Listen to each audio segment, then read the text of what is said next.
Stave 3, the second of the three spirits. Awakening in the middle of a prodigiously tough snore, and sitting up in bed to get his thoughts together, Scrooge had no occasion to be told that the bell was again upon the stroke of one.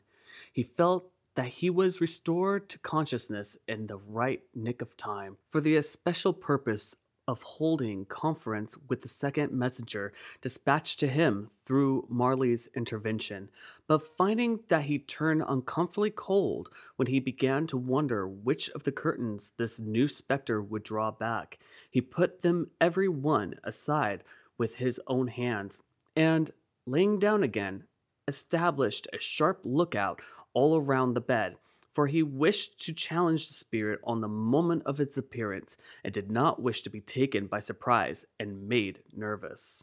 Gentlemen of the free and easy sort, who plumed themselves on being acquainted with a move or two, and being usually equal to the time of day, express the wide range of the capacity for adventure by observing that they are good for anything from pitch and toss to manslaughter, between which opposite extremes, no doubt, there lies a tolerably wide and comprehensive range of subjects. Without venturing for Scrooge quite as hardly as this, I don't mind calling on you to believe that he was ready for a good broad field of strange appearances, and that nothing between a baby and a rhinoceros would have astonished him very much. Now, being prepared for almost anything, he was not by any means prepared for nothing, and consequently, when the bell struck one, and no shape appeared, he was taken with a violent fit of trembling.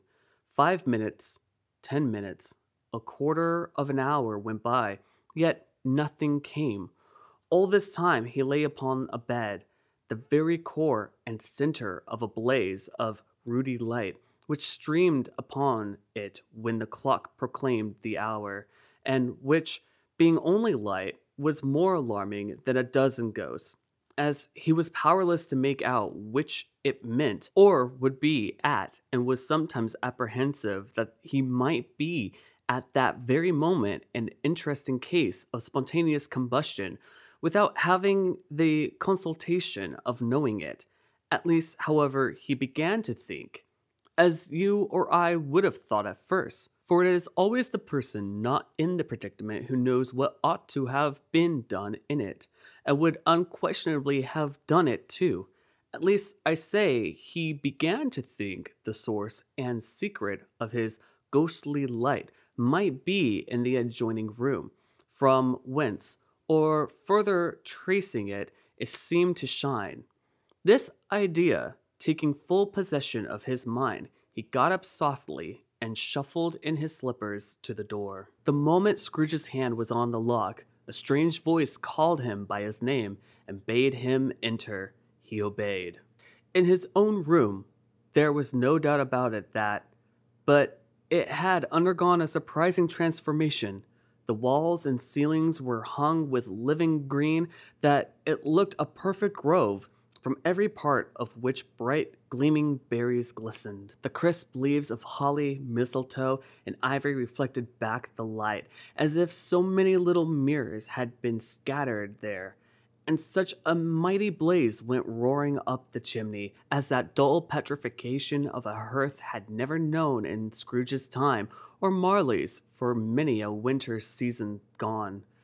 Heaped up on the floor, to form a kind of throne, were turkeys, geese, game, poultry, brawn, great joints of meat, suckling pigs, long wreaths of sausages, mince pies, plum puddings, barrels of oysters, red-hot chestnuts, cherry-cheeked apples, juicy oranges, luscious pears, immense 12th cakes, and seething bowls of punch that made the chamber dim with their delicious steam. In easy state upon this couch there sat a jolly giant, glorious to see, who bore a glowing torch, in shape not unlike Plenty's horn, and held it up, high up, to shed its light upon Scrooge, as he came peeping round the door. "Come in!" exclaimed the ghost.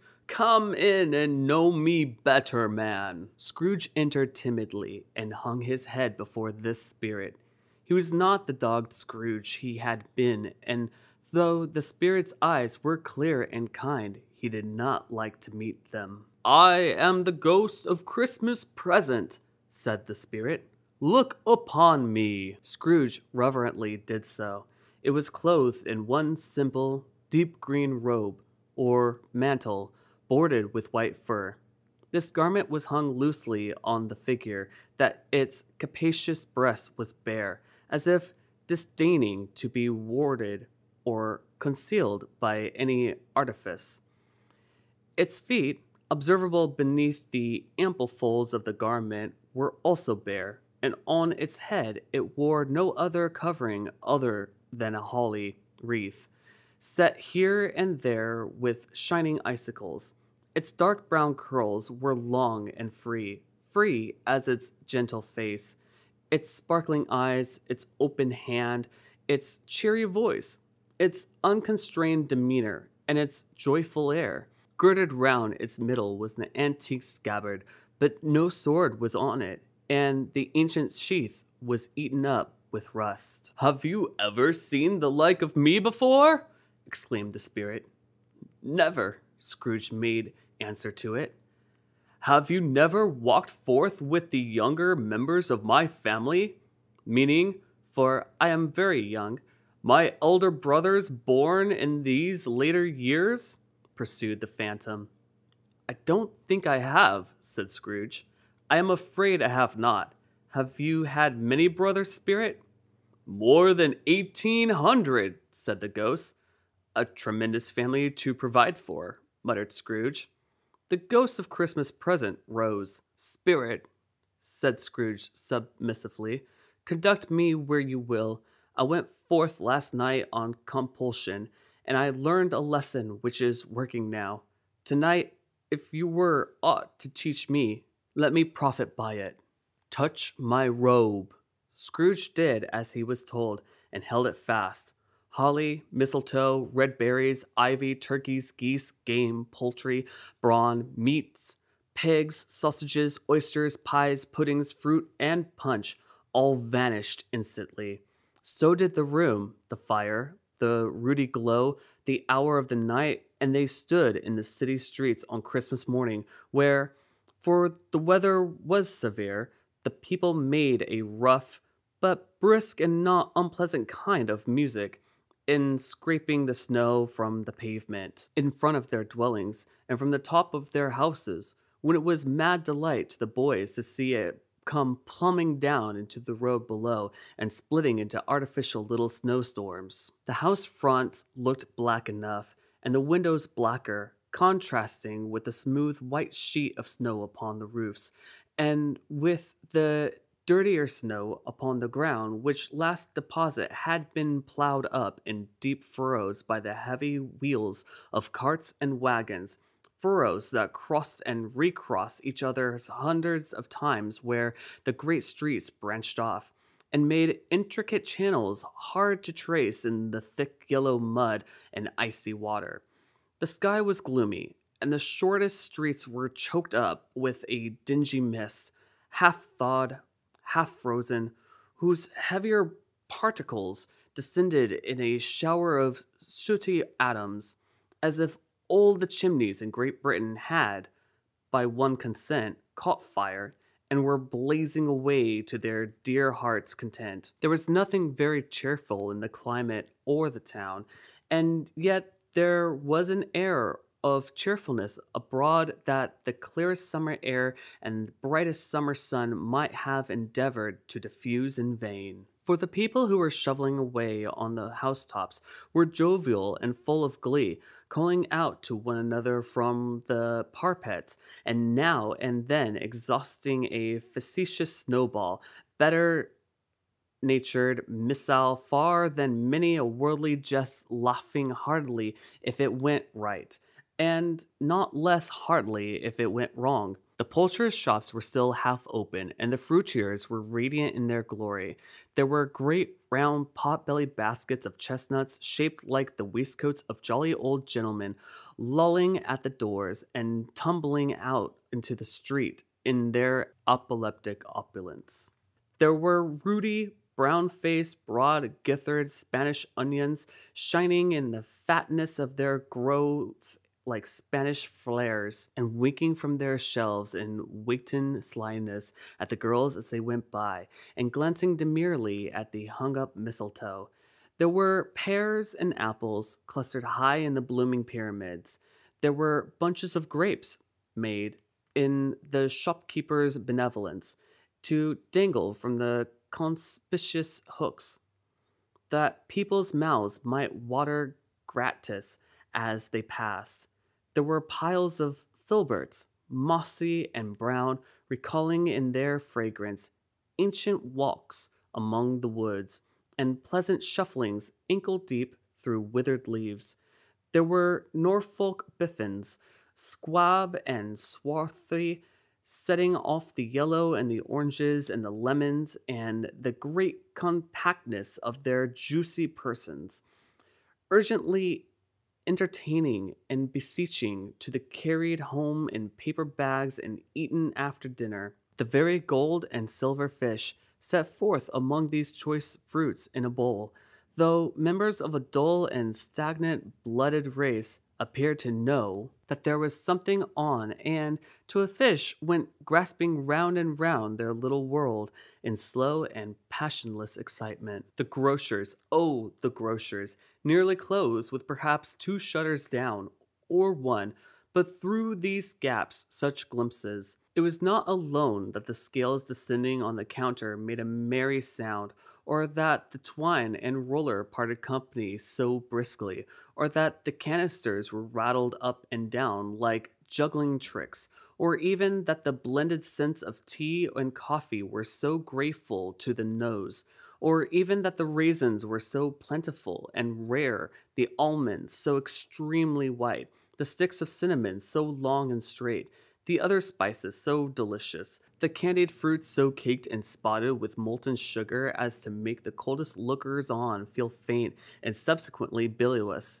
Nor was it that the figs were moist and pulpy, or that the French plums blushed in modest tartness from their highly decorated boxes, or that everything was good to eat and in its Christmas dress, but the customers were all so hurried and so eager in the hopeful promise of the day that they tumbled up against each other at the door, crushing their wicker baskets wildly, and left their purchases upon the counter, and came running back to fetch them, and committed hundreds of the like mistakes in their best humor possible, while the grocer and his people were so frank and fresh that the polished hearts with which they fastened their aprons behind might have been their own, worn outside for general inspection and for Christmas daws to peck at if they chose. But soon the steeples called good people all to church and chapel, and away they came, flocking through the streets in their best clothes and with their gayest faces. And at the same time, there emerged from scores of by streets, lanes, and nameless turnings innumerable people carrying their dinners to the baker's shop. The sight of these poor revelers appeared to interest the spirit very much, for he stood with Scrooge beside him in the baker's doorway, and taking off the covers of their bearers passed, sprinkling incense on their dinners from his torch. And it was a very uncommon kind of torch, for once or twice when there were angry words between some dinner carriers who had jostled each other, he shed a few drops of water on them from it, and their good humor was restored directly, for they said it was a shame to quarrel upon Christmas Day. And so it was. God love it, so it was. In time the bells ceased, and the bakers were shut up, and yet there was a genial shadowing forth of all these dinners, and the progress of their cooking in the thawed blotch of wet above each baker's oven, where the pavement smoked as if its stones were cooking too. "Is there a particular flavor in what you sprinkle from your torch?" asked Scrooge. "There is. My own." "Would it apply to any kind of dinner on this day?" asked Scrooge. To any kindly given, to a poor one most. Why to a poor one most? Asked Scrooge. Because it needs it most. Spirit, said Scrooge, after a moment's thought, I wonder you, of all the beings in the many worlds about us, should desire to cramp these people's opportunities of innocent enjoyment. I? Cried the spirit. You would deprive them of their means of dining every seventh day, often the only day on which they can be said to dine at all, said Scrooge. Wouldn't you? I? Cried the spirit. You seek to close these places on the seventh day, said Scrooge, and it comes to the same thing. I seek, exclaimed the spirit. Forgive me if I'm wrong. It had been done in your name, or at least in that of your family, said Scrooge. There are some upon this earth of yours, returned the spirit, who claim to know us and who do their deeds of passion, pride, ill will, hatred, envy, bigotry, and selfishness in our name, who are as strange to us as all our kith and kin, as if they had never lived. Remember that, and charge their doings on themselves, not us. Scrooge promised that he would, and they went on, invisible as they had been before, into the suburbs of the town. It was a remarkable quality of the ghost, which Scrooge had observed at the baker's, that notwithstanding his gigantic size, he could accommodate himself to any place with ease, and that he stood beneath a low roof quite as gracefully, and like a supernatural creature, as it was possible he could have done in any lofty hall. And perhaps it was the pleasure the good spirit had in showing off this power of his, or else it was his own kind, generous, hearty nature and his sympathy with all poor men that led him straight to Scrooge's clerks. For there he went and took Scrooge with him, holding to his robe, and on the threshold of the door the spirit smiled, and stopped to bless Bob Cratchit's dwelling with the sprinklings of his torch. Think of that. Bob had but 15. Bob, a week himself. He pocketed on Saturdays but 15 copies of his Christian name, and yet the ghost of Christmas present blessed his four-roomed house.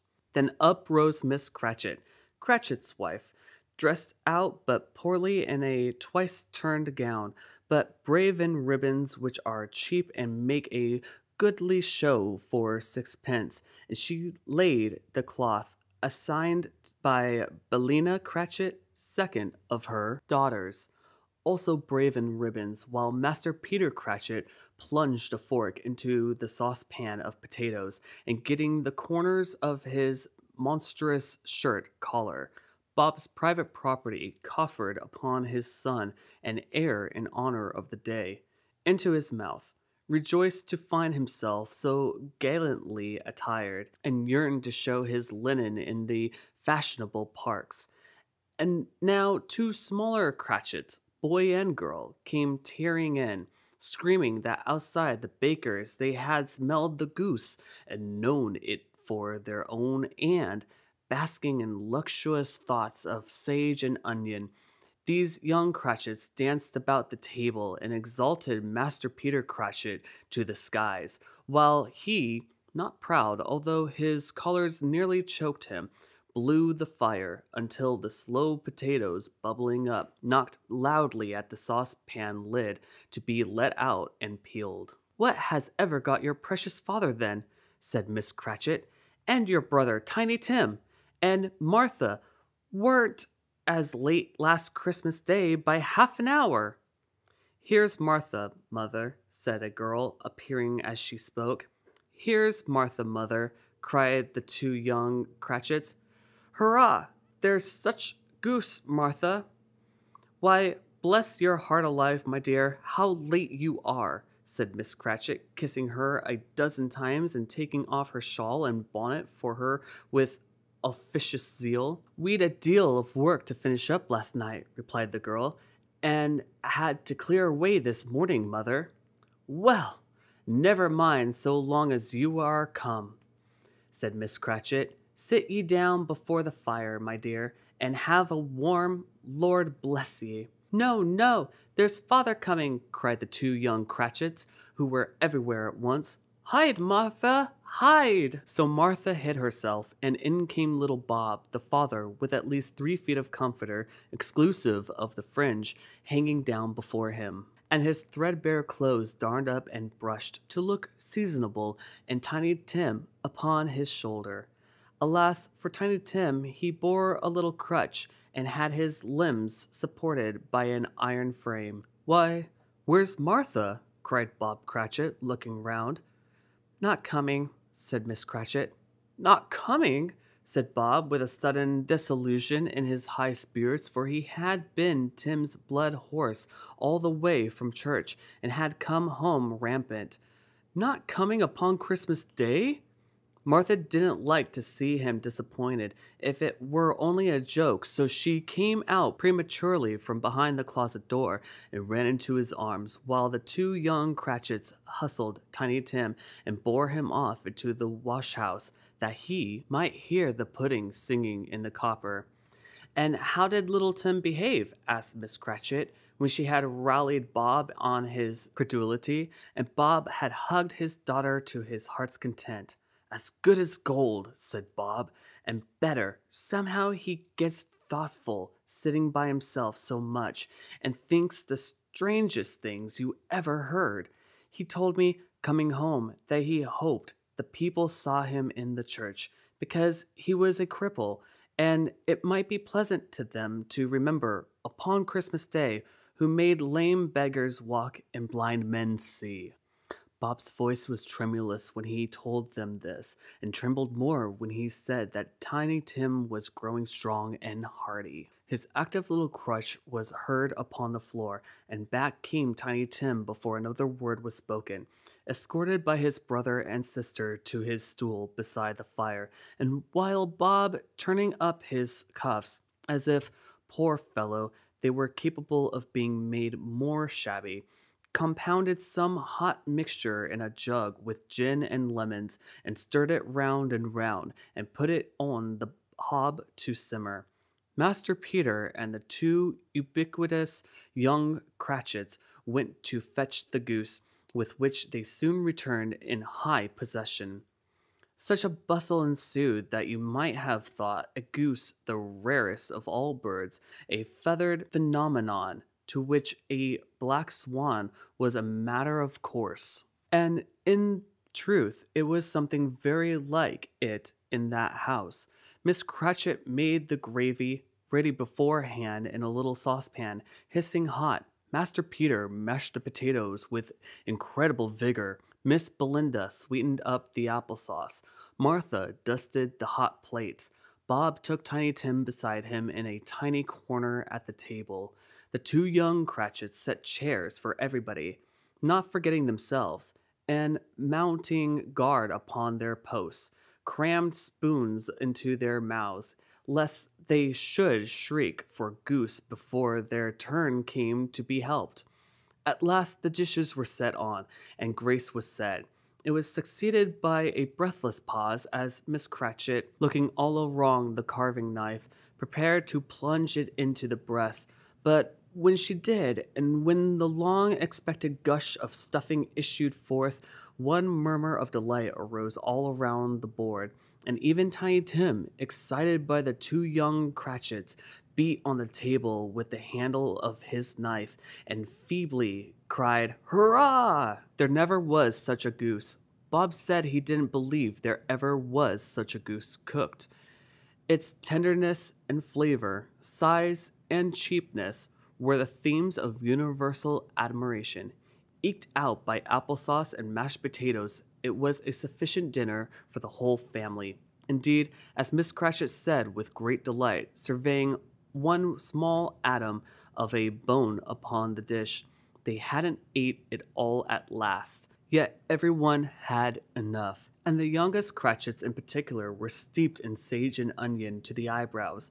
But now the plates were being changed by Miss Belinda. Miss Cratchit left the room alone, too nervous to bear witness, to take the pudding up, and bring it in. Suppose it should not be done enough. Suppose it should break in turning out. Suppose somebody should have got over the wall on the backyard and stolen it, while they were merry with the goose, and supposition at which the two young Cratchits became livid. All sorts of horrors were supposed. Hullo! A great deal of steam. The pudding was out of the copper. A smell like a washing day. That was the cloth.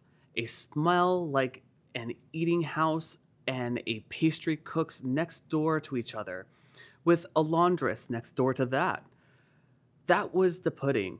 In half a minute Miss Cratchit entered, flushed, but smiling proudly, with the pudding like a speckled cannonball, so hard and firm, blazing in half a quadrant of ignited brandy, and belighted with Christmas holly stuck into the top. "Oh, a wonderful pudding," Bob Cratchit said, and calmly, too, that he regarded it as the greatest success achieved by Miss Cratchit since their marriage. Miss Cratchit said that, now the weight was off her mind, she would confess she had her doubts about the quality of flour. Everybody had something to say about it, but nobody said or thought it was at all a small pudding for a large family. It would have been flat hearsay to do so. Any Cratchit would have blushed to hint at such a thing. At last the dinner was all done. The cloth was cleared, the hearth swept, and the fire made up. The compound in the jug being tasted and considered perfect, apples and oranges were put upon the table, and a shovelful of chestnuts on the fire.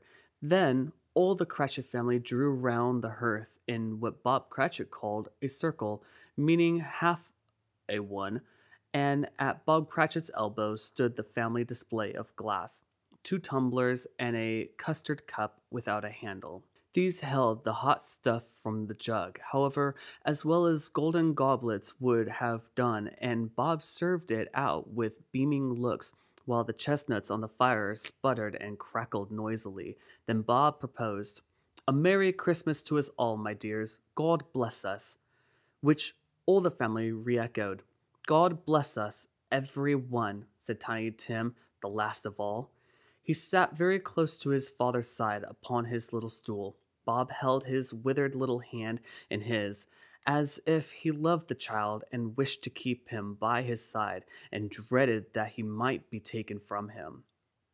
"Spirit," said Scrooge, with an interest he had never felt before, "tell me if Tiny Tim will live." "I see a vacant seat," replied the ghost, "in the poor chimney corner, and a crutch without an owner, carefully preserved. If these shadows remain unaltered by the future, the child will die." "No, no," said Scrooge.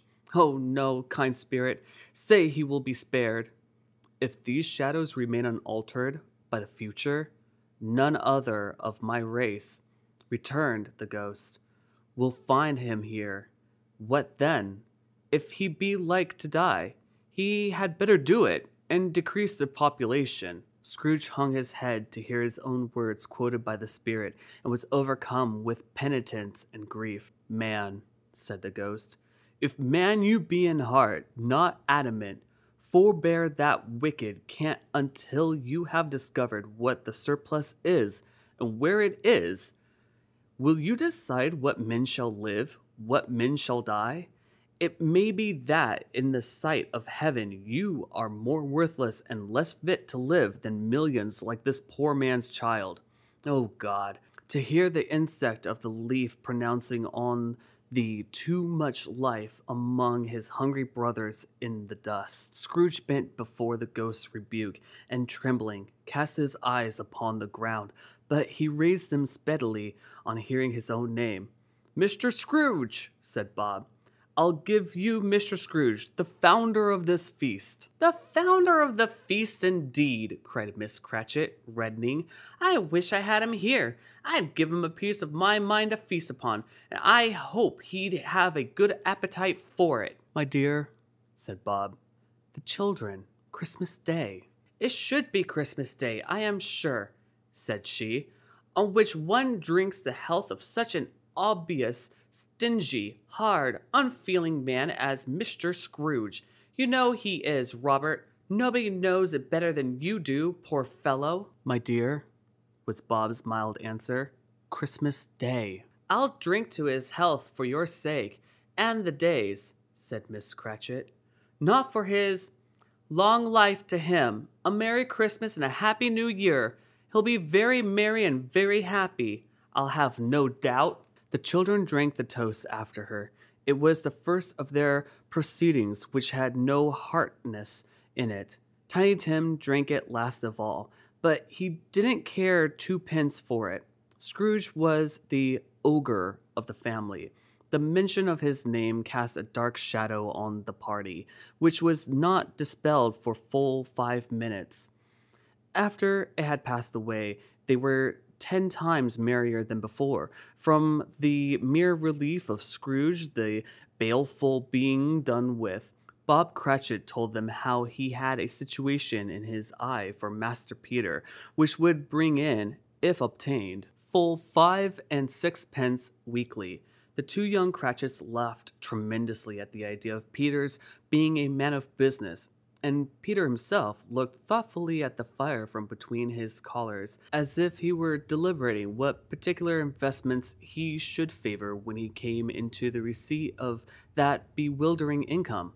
Martha, who was a poor apprentice at a milliner's, then told them what kind of work she had to do, and how many hours she worked at a stretch, and how she meant to lie abed tomorrow morning for a good long rest. Tomorrow being a holiday she passed at home. Also, how she had seen a countess and a lord some days before, and how the lord was much about as tall as Peter, at which Peter pulled up his collars so high that you couldn't have seen his head if you had been there.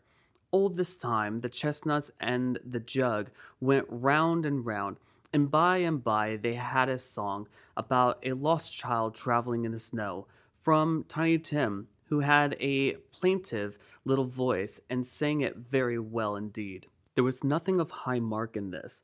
They were not a handsome family. They were not well dressed. Their shoes were far from being waterproof. Their clothes were scanty, and Peter might have known, and very likely did, the inside of a pawnbroker's.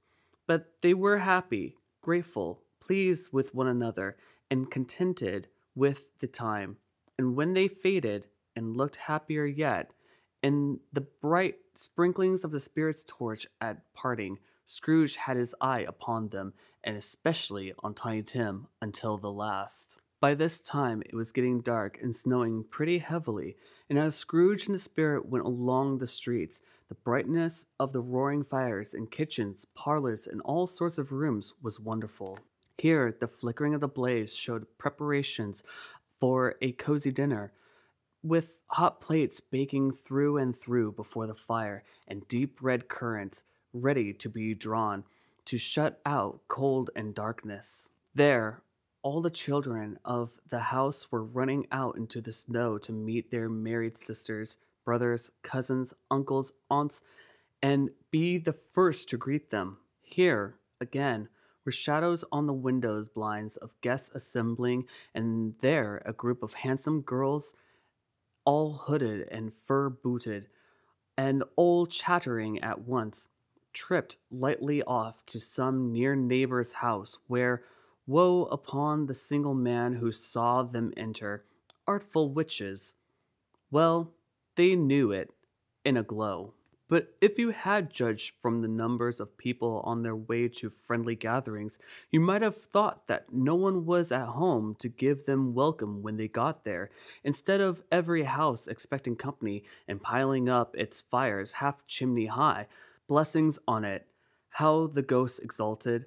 How it bared its breadth of breasts, and opened its capacious palm, and floated on, outpouring, with a generous hand, its bright and harmless mirth on everything within its reach. The very lamplighter who ran on before, dotting the dusky street with specks of light, and who was dressed to spend the evening somewhere, laughed out loudly as the spirit passed.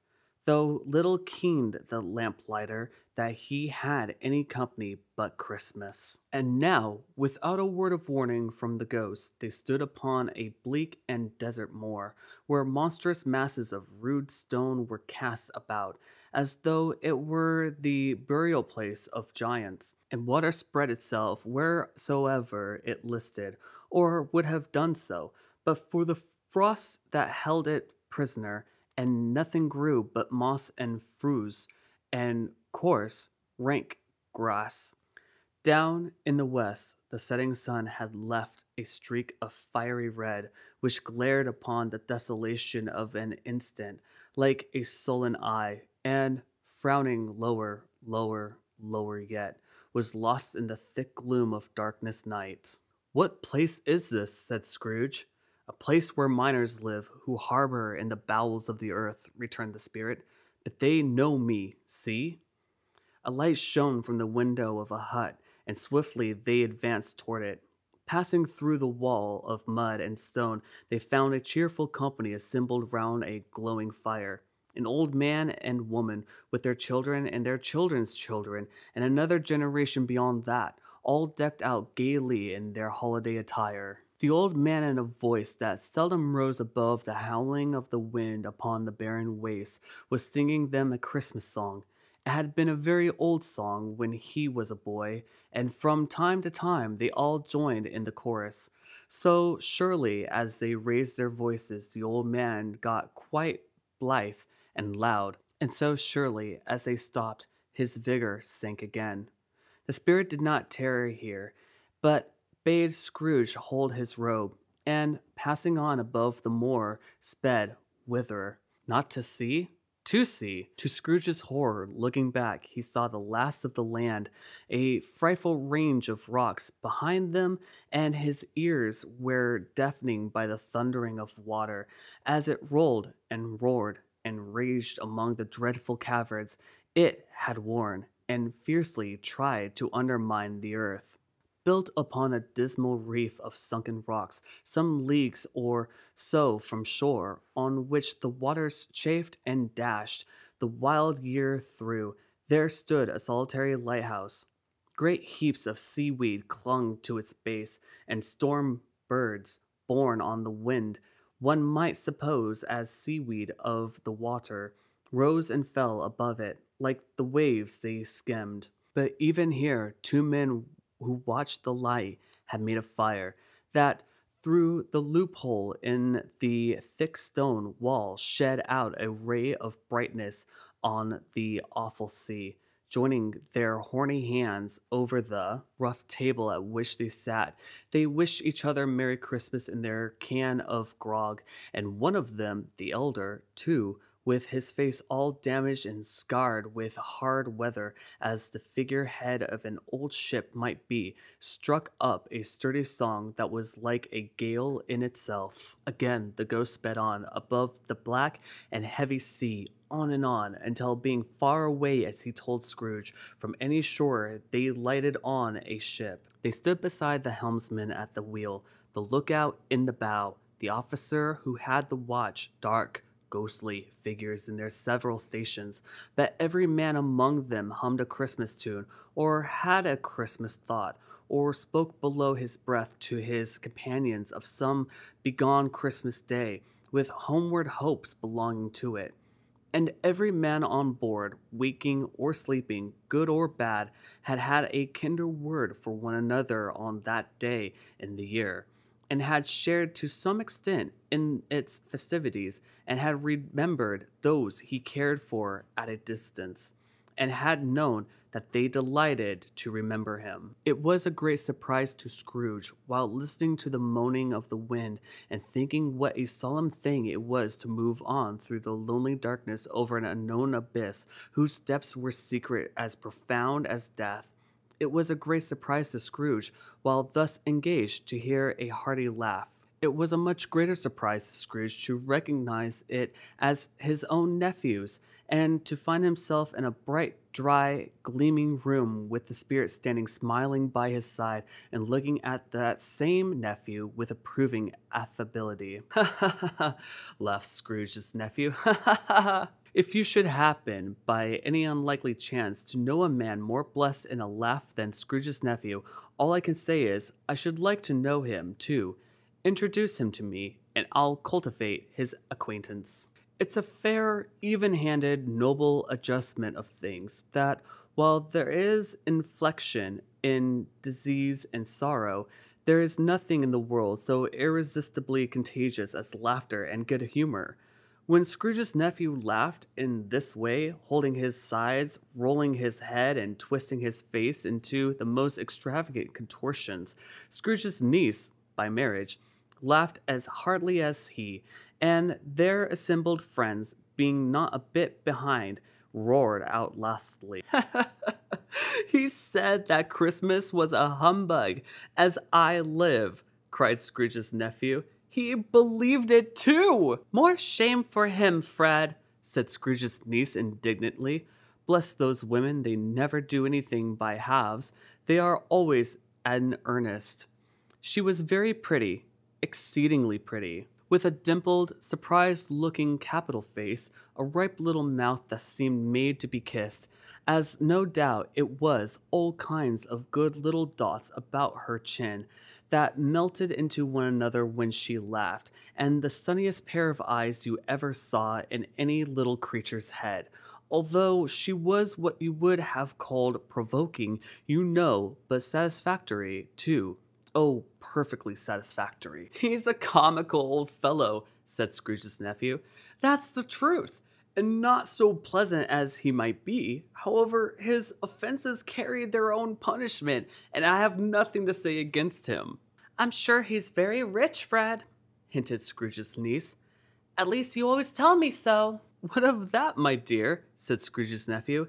His wealth is of no use to him. He doesn't do any good with it. He doesn't make himself comfortable with it. He hasn't the satisfaction of thinking that he is ever going to benefit us with it. I have no patience with him, observed Scrooge's niece. Scrooge's niece's sister and all the other ladies expressed the same opinion. Oh, I have, said Scrooge's nephew. I am sorry for him.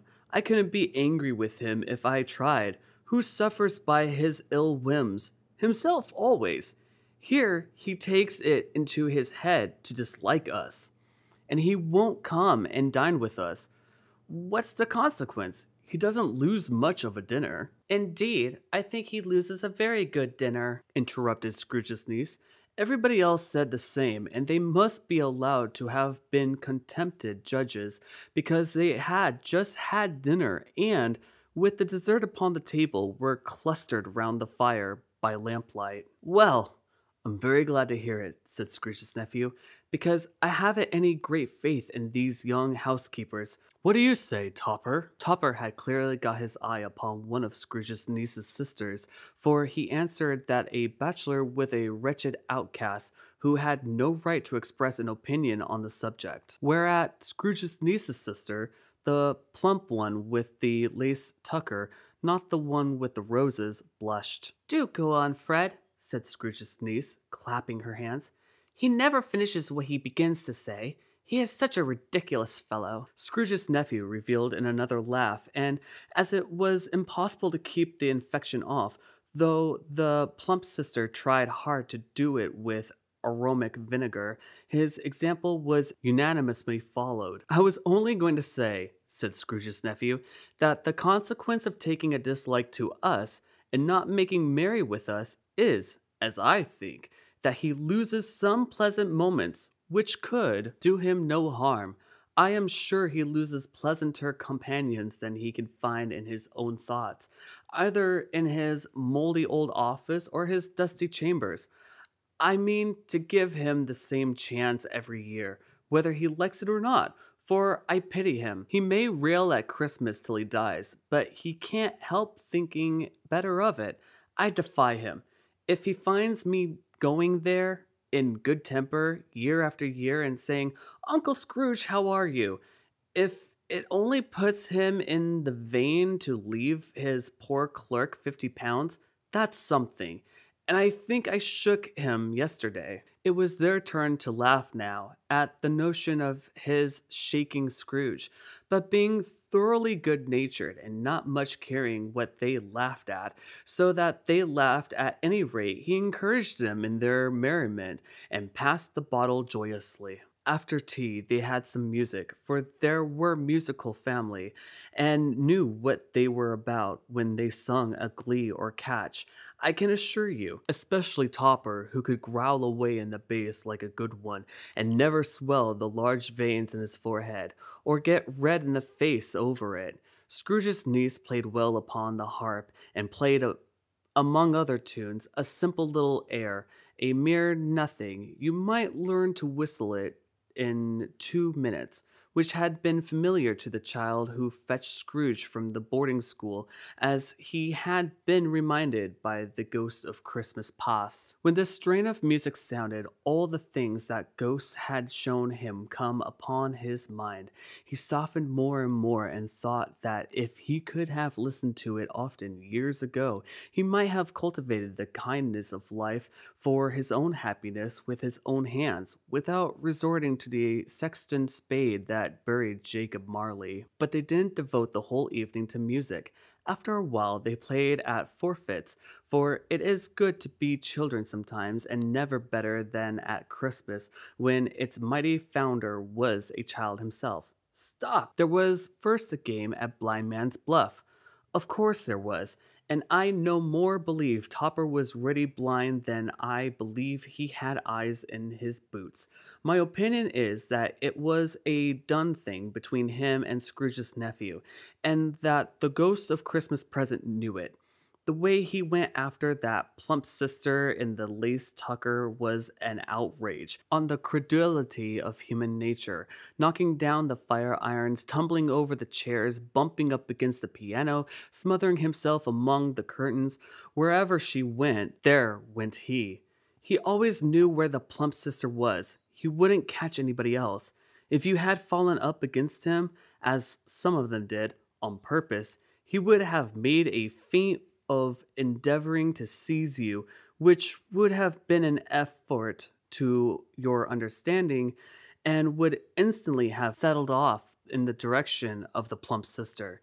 She often cried out that it wasn't fair, and it really was not.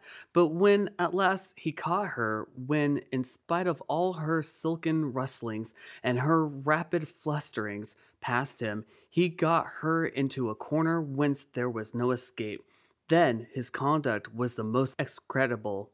For his pretending not to know her, his pretending that it was necessary to touch her headdress, and further to assure himself of her identity by pressing a certain ring upon his finger and a certain chain about her neck, was vile, monstrous.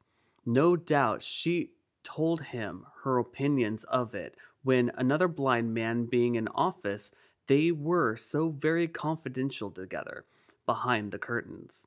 Scrooge's niece was not one of the blind man's bluff party, but was made comfortable with a large chair and a footstool in a snug corner where the ghost and Scrooge were close behind her.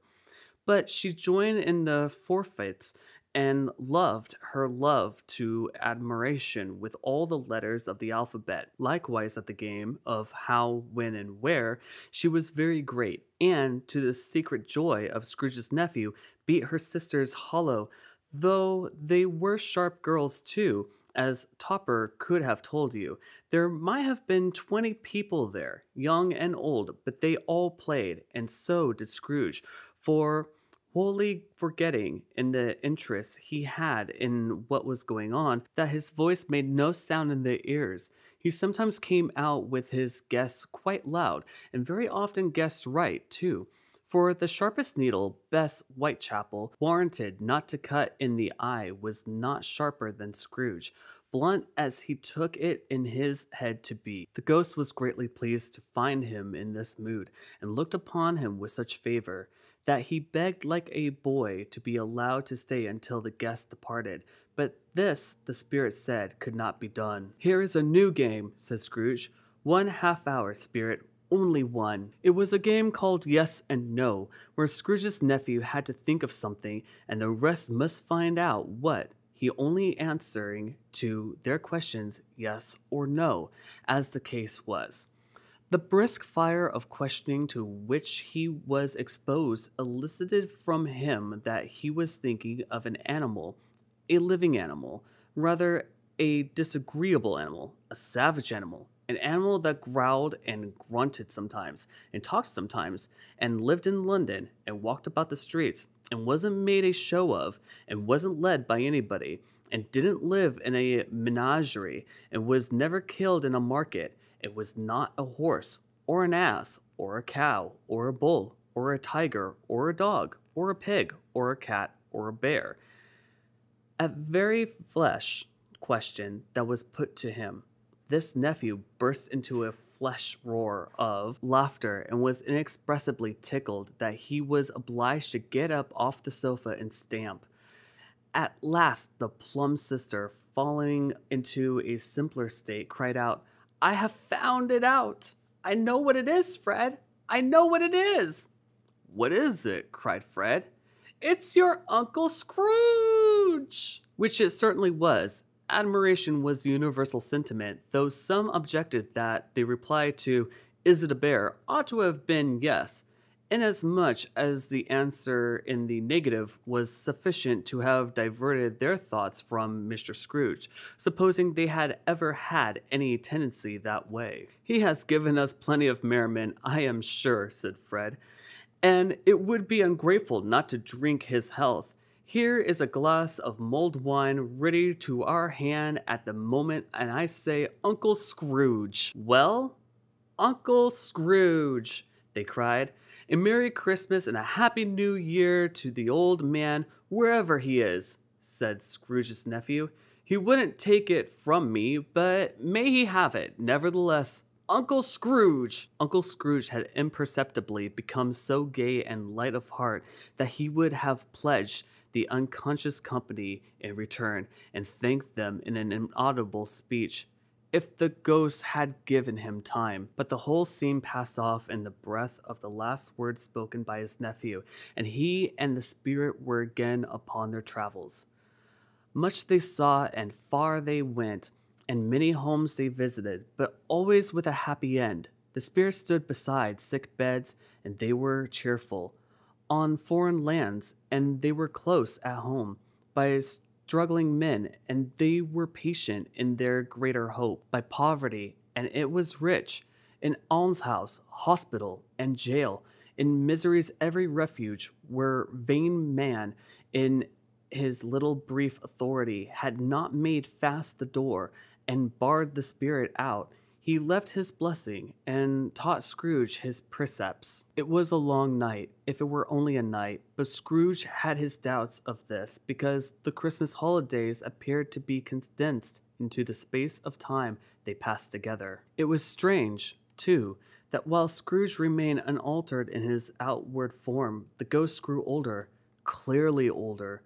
Scrooge had observed this change, but never spoke of it, until they left a children's 12th night party, when looking at the spirit as they stood together in an open place, he noticed that his hair was gray. "Are spirits' lives so short?" said Scrooge. "My life upon this globe is very brief," replied the ghost. "It ends tonight." "Tonight?" cried Scrooge. "Tonight at midnight. Hark, the time is drawing near." The chimes were ringing the 11:15 at that moment. "Forgive me if I am not justified in what I ask," said Scrooge, looking intently at the spirit's robe, "but I see something strange in not belonging to yourself, protruding from your skirts. Is it a foot or a claw?" "It might be a claw, for the flesh there is upon it," was the spirit's sorrowful reply. "Look here." From the foldings of its robe it brought two children, wretched, abject, frightful, hideous, miserable. They knelt down at its feet and clung upon the outside of its garment. "Oh, man, look here, look down here," exclaimed the ghost. There were a boy and a girl, yellow, meager, ragged, scowling, wolfish, but prostrate, too, in their humility, where graceful youth should have filled their features out, and touched them with its freshest tints. A stale and shriveled hand, like that of age, had pinched and twisted them and pulled them into shreds. Where angels might have sat enthroned, devils lurked and glared out menacing. No change, no degradation, no provision of humanity in any grade. Through all the mysteries of wonderful creation, has monsters half so horrible and dread? Scrooge started back appalled, having them shown to him in this way. He tried to say they were fine children, but the words choked themselves rather than be parties to a lie of such enormous magnitude. Spirit, are they yours? Scrooge could say no more. They are man's, said the spirit, looking down upon them, and they cling to me, appealing from their fathers. The boy is ignorance, this girl is want. Beware of them both, in all of their degree, but most of all beware this boy, for on his brow I see that written which is doom, unless the writing be erased. Deny it, cried the spirit, stretching out his hand toward the city. Slander those who tell it ye. Admit for your factious purposes, and make it worse, and bide the end. Have they no refuge or resource? Cried Scrooge. Are there no prisons? Said the spirit, turning on him for the last time with his own words. Are there no workhouses? The bell struck 12. Scrooge looked about him for the ghost, and saw it not. As the last stroke ceased to vibrate, he remembered the prediction of old Jacob Marley, and, lifting up his eyes, behold, a solemn phantom, draped and hooded, coming like a mist along the ground toward him.